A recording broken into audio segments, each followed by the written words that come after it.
Tes CPNS hari pertama ini dibuka tadi jam 7.30, itu dibuka segelnya. Kemudian untuk sesi pertama mulainya jam 8.30 sampai jam 9.40. Kemudian jumlah peserta untuk hari pertama itu berjumlah 240 orang. Setiap sesi per kelas itu 30 orang dan ruang B juga 30 orang.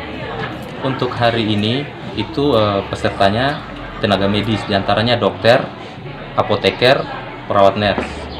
Mungkin itu penjelasan sementara. Sudah sesuai ketentuan bahwa dari awal untuk tes itu secara online. Kemudian batas dari panitia itu sampai diverifikasi. Kemudian untuk tesnya itu sudah dialihkan ke tim dari BKM.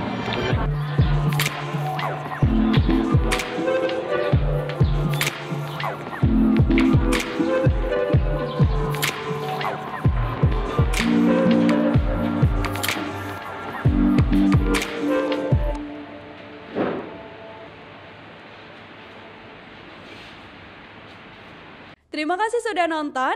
Jangan lupa like, subscribe, dan share ya.